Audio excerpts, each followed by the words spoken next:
Well, friends, if you have a Bible with you, I invite you to open it up to the book of Acts. This week, we will be in Acts chapter 14. And so once again, I invite you to hear the word of the Lord from Acts chapter 14, beginning in verse 8.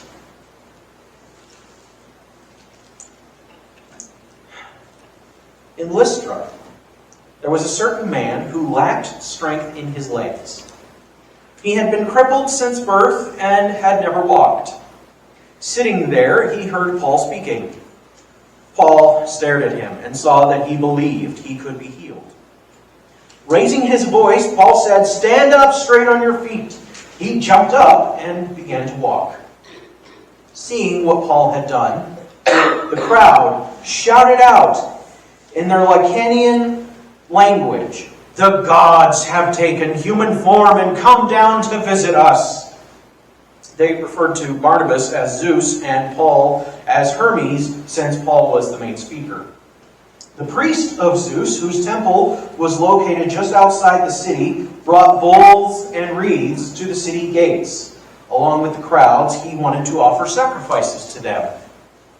When the Lord's messengers, Barnabas and Paul, found out about this, they tore their clothes in protest and rushed out into the crowd. They shouted, "People, what are you doing? We are humans too, just like you.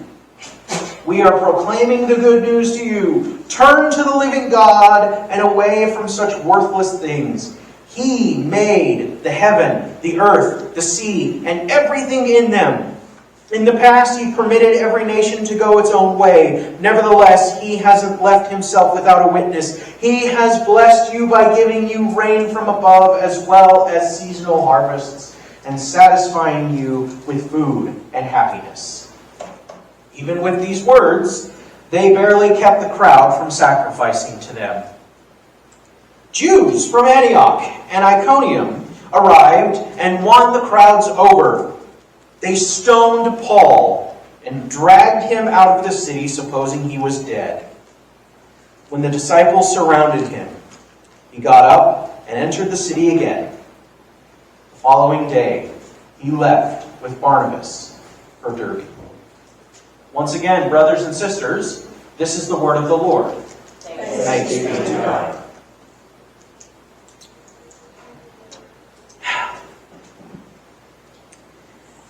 Have any of you, I'm assuming you have, ever had a remarkable or bizarre instance of culture shock?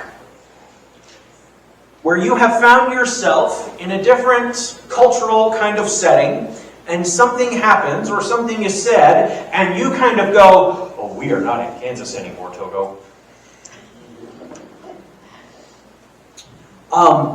There's a couple from my own life that I think back on. One of my favorites is when I was in college, I had the wonderful opportunity to go for a few days to England.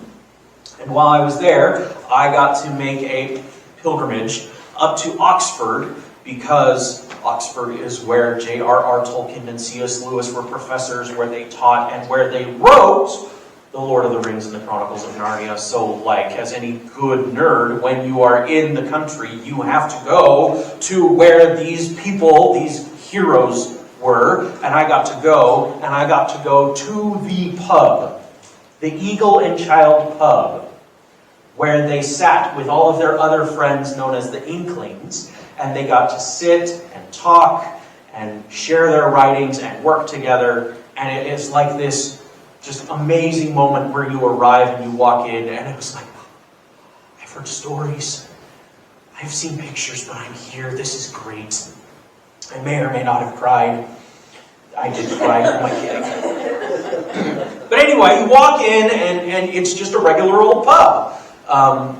But there was one section where they had kind of like plaques and memorabilia and different things to Lewis and Tolkien and all the others. And I was like, oh, I gotta sit here. I gotta sit in this section and, just kind of bask in the presence of this place. Oh, it was so great. However, as would happen, it was about lunchtime and lots of the tables were taken.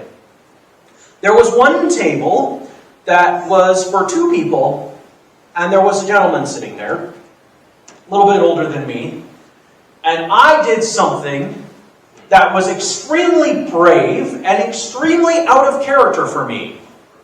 I walked up to him and I said, "Excuse me, sir.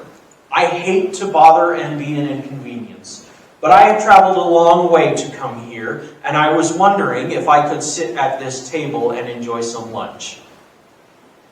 Thinking to myself that if I asked nicely enough, he would get up and move somewhere else so I could have this spot and continue in my isolated nerding out. But then he said the weirdest thing to me. He said, "Oh, perfect. Why don't you sit down and join me? And we'll have lunch together."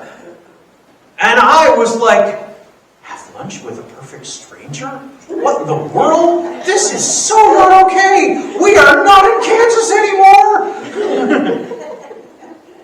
But as I had already conjured up enough bravery and or stupidity to do this, I figured, well, I might as well take the man up on his offer. And I sat down, had my good old-fashioned fish and chips, and had a wonderful time meeting this stranger. And apparently, I come to find out that this is a thing that happens in England, in Europe, and in other places around the world, where if you find a spot that is open, you just sit down and make a new friend. That's not a thing around here, if you haven't noticed or haven't picked up on. But apparently, in many other cultures, that's a thing. And I had to learn that the sort of quite of hard way. Culture has a way of shaping us in all of these different ways of how we speak, how we act, how we perceive ourselves, the world around us, and everything. And sometimes, when we run into a person, a place, a situation that is a different cultural formation and background, we get a quite startling jump of like, oh, this thing that I always thought was normal that I took for granted apparently is quite different in other places and with other people. Hence the term culture shock.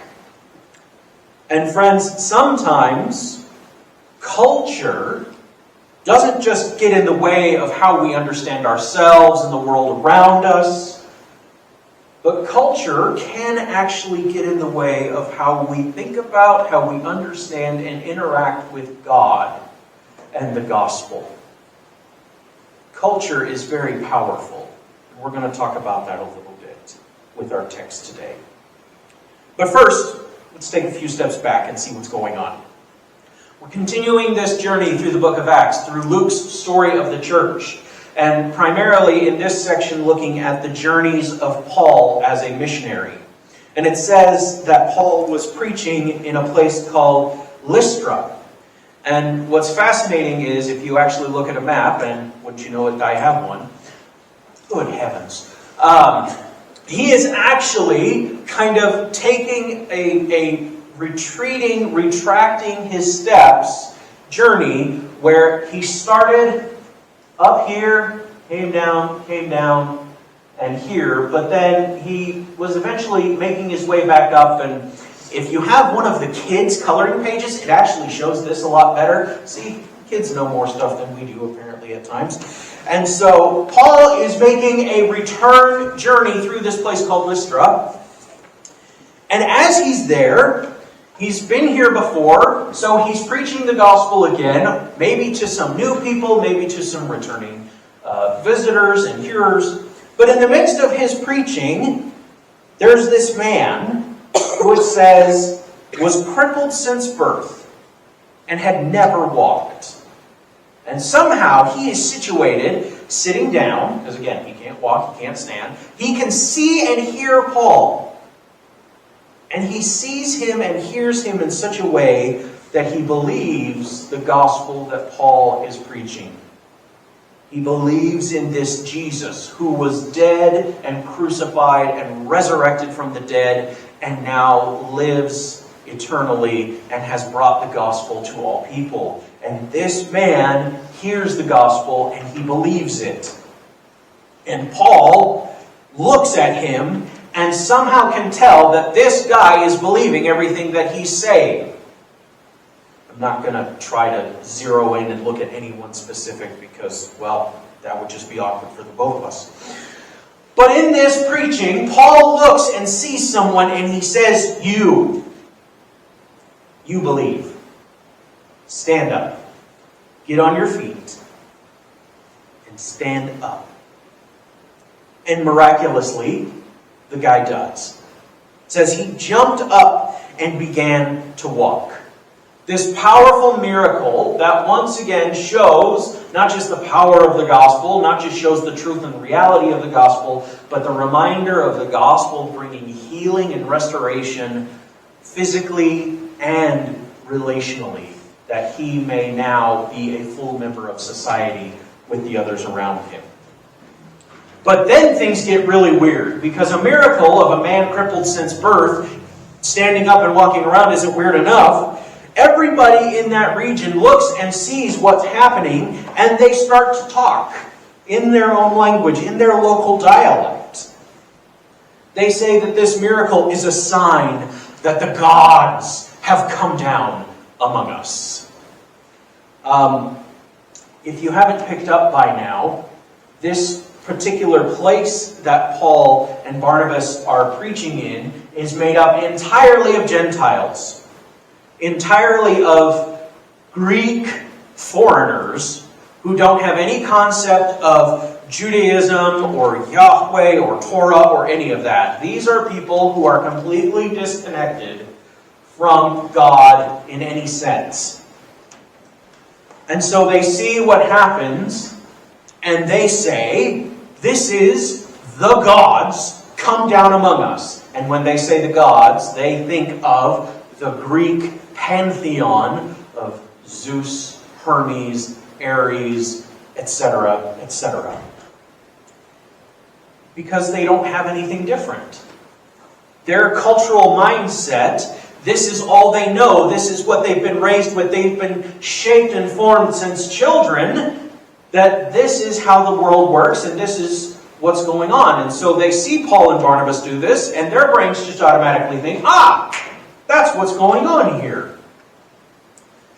Here's one bit that I find really funny and kind of ironic about this. They are proclaiming that these pagan gods have come down among them in Paul and Barnabas, when Paul and Barnabas are actually preaching about the one true living God who has already come down and been among them in the person of Jesus. Like, guys, not only are you wrong that we are not these pagan gods, but you are a little slow and late on God's coming down and being among you. Jesus already did that, been there, we're good. But there's such a strong reaction that the locals have about recognizing that Barnabas is Zeus, the all-powerful kind of king of the Greek gods, and Paul as Hermes, because he's the spokesman, he's the messenger. They see this and they're so overwhelmed with the miracle that's happened and recognizing what these guys are capable of, that the local priest for the temple of Zeus finds out, and he starts gathering bowls and wreaths and all kinds of things so that he can offer sacrifice to them. Everybody is super excited. The gods have come. Let's make a sacrifice. We're going to have a worship service and it's going to be off the charts. What a weird and wild thing to happen. And so Paul and Barnabas hear about how they are wanting to come and make sacrifices to them. And what is their response? What do they do when they hear about this? It says in verse 14, when they found out about this, they tore their clothes in protest, rushed out into the crowd. What are you doing? We are humans just like you. There is this act of lament and grief, because not only have they misunderstood the gospel, not only have they heard and not figured out what they're talking about, but they have started to attribute divine power, divine nature to Paul and Barnabas. And to them, this is an outrage. This is blasphemy. This is like the worst possible response. We are not gods. We are messengers. And we are messengers, as it says, of the true living God. We don't want anything to do with your kind of pagan, pantheistic Greek gods. We serve the true living God. And we are calling and asking you to turn from these things, these worthless things, and turn to the living God. Because he has to remind them that God, the true living God, is not part of creation, is not a God in creation, but this is the God who made all of creation, who stands above, over all of creation.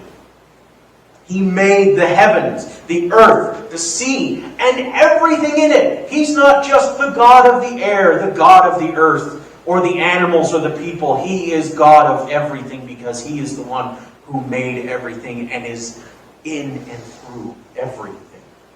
This God is the real, true, living God. And it is your task to turn from your idols, from your worthless things, and turn in repentance to this God. And yet, as we read in verse 18, the crowds keep trying to offer them sacrifice. They hear all these words from Paul and Barnabas, and they're like, sure. We're just going to keep going with what we got.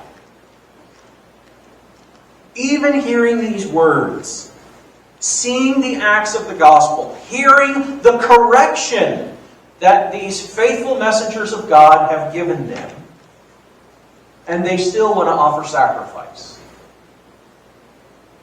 What a sobering reminder to us that just because you hear the words and see the actions of faithful messengers of the gospel does not guarantee that there will be understanding or obedience and repentance. It doesn't happen automatically that someone comes in, offers correction, offers understanding, and you automatically change your mind. Because like we said, some of these understandings, these mindsets, are so deeply ingrained in us that it's hard to think beyond and outside them. But just as things are getting really wild and crazy, some Jews from previous towns show up. It says that from Antioch and Iconium, where Paul and Barnabas had previously just been ministering and preaching at, they show up in town. And it says that they win the crowds over, actually. Now, we're not entirely certain why it is that these Jewish folks show up in town at this particular point in this particular place, but we can kind of deduce that they were probably hunting down Paul and Barnabas to rebuke them and to publicly scorn them and say, don't listen to these men. So they find Paul and Barnabas. And what's the first thing they do? They stone Paul, drag him out of the city. They see this messenger of God and the gospel, and the first thing they do is they attempt to murder him in public. Because they've heard this man before, and they've seen what this gospel is capable of, and we're not going to have any of that. So if we can't get him to leave town or be quiet, then we're going to shut him up permanently.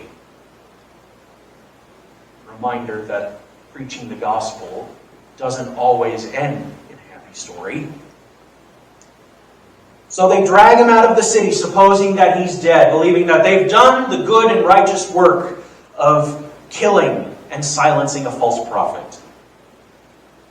All the disciples gather around Paul. You can imagine that they're probably in despair and grief, trying to figure out, what do we do now? And then it says that Paul gets up and walks back into the city. Nice try, but apparently God's not done with Paul yet. He's still got more work to do. He still has more preaching, more gospel to share. And so he stands up and goes back into the city. What a wild and crazy story this is. All kinds of misunderstanding, or terror, anger, violence, and in the end, returning back to the city where all of this chaos and craziness happened. And I think one of the things that this text tries to tell us is that we see in life two kind of extreme sides when it comes to matters of religion. And so I've attempted to make a visual aid for us of two extreme sides that happen in religion. On the one side is this extreme viewpoint of just saying that your beliefs and my beliefs and all of our beliefs can just get along and everybody's the same, everybody's equal, everybody is right in their own eyes, sort of, and everything is permissible. The fancy word for that we can use is relativism, because everything is relative. Oh, well, I believe this, but they believe that, there's that, and it's all basically the same. It's all relative, it's all just depends on where you're at and who you are. And kind of a watered down sense of everything goes, nothing is off limits, it's fine. That's one side of the extreme. The other side of the extreme is a sense of saying that my beliefs and my understanding is the only right way. And everybody else has to get in line with what I think and what I believe. And that, fancy term, would be fundamentalism. Because it is an absolute, staunch, rigid, immovable sense of this is the fundamental. And nothing else matters. Everything is about this. And anyone who is wrong is absolutely, completely wrong. So you have the one side that says everything goes, everything's fine, it's all good. And you have the other side that says this very specific, narrow viewpoint is the only correct one. And even if other people are similar, if they are not exactly like this, it's wrong. Two sides that are extreme perspectives, viewpoints, when it comes to religion. Now, friends, I'm here to tell you that the gospel is neither of these. Because the gospel takes Jesus too seriously for either of these things to be real and true. Because on the one hand, when talking about relativism, we say something like Jesus is Lord. And that's not a matter of personal opinion. That's true. That's real. That's gospel. Jesus Christ is Lord. No matter where you are, who you are, where you come from, etc. But on the other side, responding to fundamentalism, we would also remember that Jesus, the Jesus that we proclaim in the gospel, is always more gracious and more inclusive than we ever expect. That Jesus, His mercies are much wider and deeper than we usually remember or recognize. And friends, that is the whole thing in the book of Acts. Remember the last few weeks as we've been talking about how the gospel is opening up to the Gentiles and all of the Jewish believers are like, them? They get in too? And God says, yes, them too. Anyone who wants, anyone who believes can come in. Jesus Christ is Lord. And Jesus is always more gracious and more inclusive and more gathering of people than we can expect or frankly are sometimes comfortable with. And now, what I want to say is that these two extremes that I'm talking about, they have a lot to do, not just with religion, but with culture. I've just been really thinking a lot about this idea recently. A lot of what I've been reading, a lot of what I've been hearing and listening to revolves around this notion of cultural Christianity. And if you've never heard that phrase or that term before, this is a very basic understanding. Cultural Christianity, it means a person who identifies with Christian culture and values, but lacks the personal, transformative faith in Jesus Christ. It's often seen as participating in the traditions, like holidays and special events and activities, but not having the deeper religious convictions. Someone who is a cultural Christian is kind of someone who assumes the look and does the work of a Christian, but having none of the inner actual transformation and not having the deep convictions that the gospel not only calls of us, but demands of us. And what I'm here to tell you is that both relativism and fundamentalism are both forms of cultural Christianity. They are both ways of kind of masquerading as Christianity, as the gospel, but not having the true inner heart devotion to God and to the gospel. But in talking about all of this, we might think, okay, so then if these are kind of the two extremes, then the gospel has got to kind of come somewhere right in the middle, right? You know, just like a pendulum. You swing one way, oh, that's too far. You swing the other way, oh, that's too far. You find a nice, kind of Goldilocks just right in the middle. That is a very common misconception. Because the gospel is not the halfway point between the two extremes. The gospel is a completely different, alternative third way. The gospel is not a halfway point between two extremes. It is something different altogether. So let me say this again. Proclaiming Jesus as Lord means that we have convictions that are absolutely crucial, foundational to everything we say and do, and that does not change. And at the same time, the gospel of Jesus Christ is always more merciful, and the grace is wider than we might imagine or expect. And if you want to see a really powerful, radical kind of third way of the gospel in our text, look at the very last verse, verse 20. When the disciples surrounded him, he got up and entered the city again. Now, if you were on one extreme, you would just kind of say, oh, well, they heard the gospel, they understand, but, they have their own ways about it, and that's fine, they can do that, we do our thing, they do their thing, and everything's, hunky-dory, peachy keen. On the other hand, you have the fundamentalism that says, they didn't get it, they don't understand it, we're out. We're gone, they're lost, they're hopeless.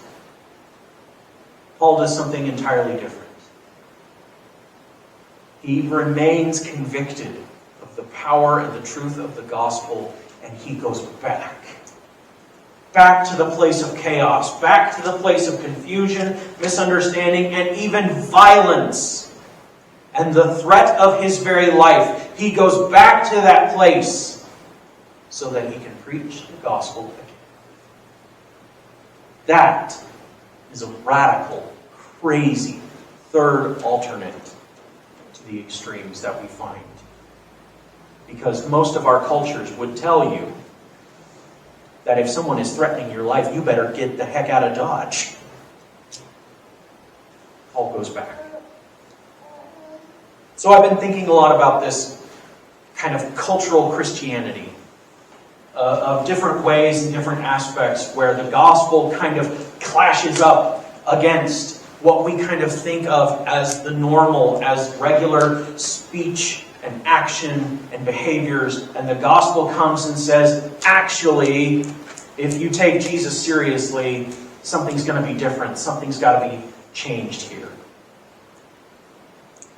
And there's two kind of examples that came to my mind this week as I was working over all of this. The first happened to me when I was working at a Christian summer camp years and years ago. For 6 to 8 weeks, I was the camp counselor to 10-year-old boys, and I was in charge of them every weekday for 6 to 8 weeks in a row, and I lived to tell the tale, so thanks be to God. If you've never done summer camp like that, well, let me tell you, it is trial and tribulation.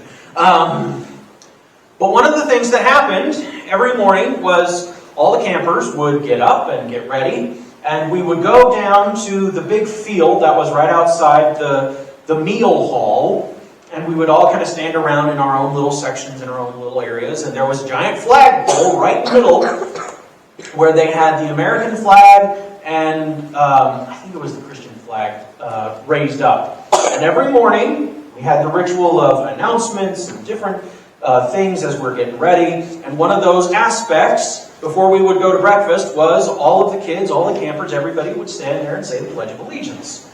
Because, well, that's just what you do. I imagine everybody has done that in grade school, etc., so on. Well, one day, we're all standing out there doing our morning routine, and I look and I notice that one of the camp counselors isn't saying anything during the pledge. I thought, that's really weird. I don't think I've ever seen anybody do that. He was quite respectful. He wasn't doing anything disrespectful, dishonorable, or indecent. He was just standing there. And so later on, all the kids go in and they start eating breakfast, and I walk over to him and I'm like, "Hey, Joe, I noticed you weren't, what's going on there?" And his response was, "You saw that. Well, let me tell you, the reason I don't is because I have a conviction that my allegiance belongs to Jesus Christ alone. And nothing else and no one else gets that allegiance. Not my country, not my business, not my anything. My allegiance is only one, and it is to Jesus. And that's why I don't say it. Thank you for being honest with me. Good to know." And that is just something that has stuck with me throughout all the years of what does it look like? What does it mean to say, if our faith, if our trust is in Jesus, are there other things? Are there cultural things that might be trying to get in the way of that, or might trying to be changing that? And that was just something I thought, I never thought about it that way, but thanks for that, Joe. So that's one way of thinking about how the gospel and Jesus kind of clash with culture. Another example that I had come to mind this week was the story of Desmond Doss. Anybody here familiar with the story of Desmond Doss? I see two hands. That's good. His life and the story of what he did is shown in a really powerful, beautiful movie called Hacksaw Ridge. I will warn you, it is quite graphic because it's a war movie, so I don't recommend it to everybody, but it's very good if you can withstand that. And one of the things that makes Desmond Doss such a powerful and amazing story is World War II breaks out, and he is compelled to enlist and volunteer for the United States Army because he wants to go and he wants to serve and he wants to help his friends in combat. But the catch is that he, due to his belief in Jesus, is absolutely committed to the practice of nonviolence and refuses to even touch a weapon. Which, as you can imagine, going through Army Basic in the time of war is kind of a wild and crazy thing to say. Son, you want to serve in the Army and you won't touch a gun? I don't think that computes. I don't think that works that way. And his story is one of just saying, no, I want to serve. I want to help. But I will not touch a weapon because I believe in the gospel. Because where other people are harming and taking life, I want to help and I want to save life. And it's this powerful story about how he is allowed this oddity because of his religious convictions, where it's like, okay, we'll make you a medic, I guess. And then he goes on to be in the Battle of Okinawa. And because of his actions, he ends up saving the lives of nearly 100 men who would otherwise be dead and gone, if not for his courageous act of saying, I will not take a life, but I will help and save a life.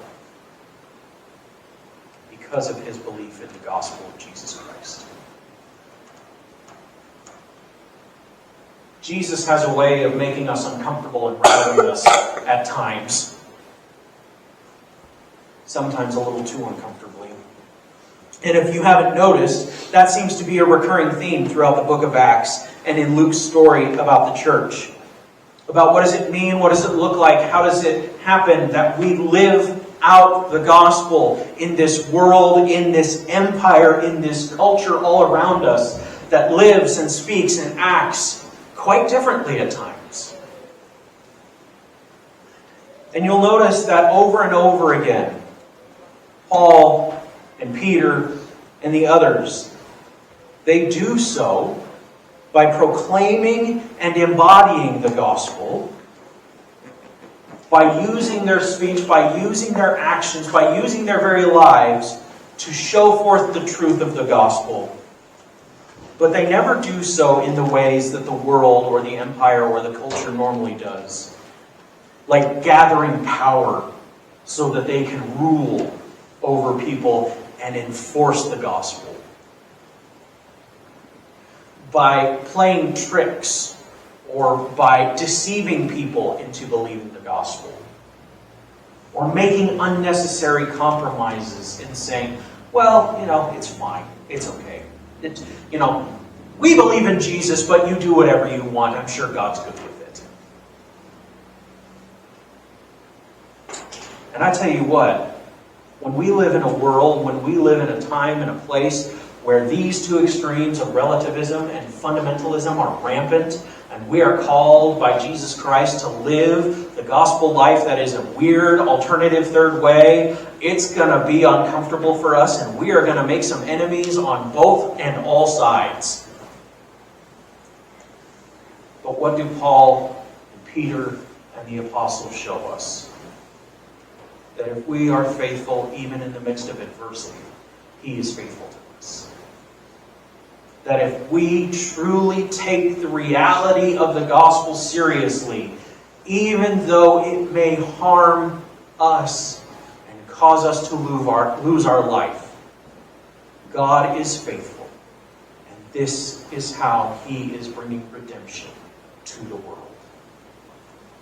And we are then empowered and liberated to look at anything and everyone around us and to say, I don't think that's the way of Jesus. I don't think that's the way the real world works. Because God is at work making the world new. And God is bringing heaven and earth together. And we live and we operate in a new and different way. A way that is good. A way that brings life. A way that Jesus says, this is the kingdom of God. Let's pray.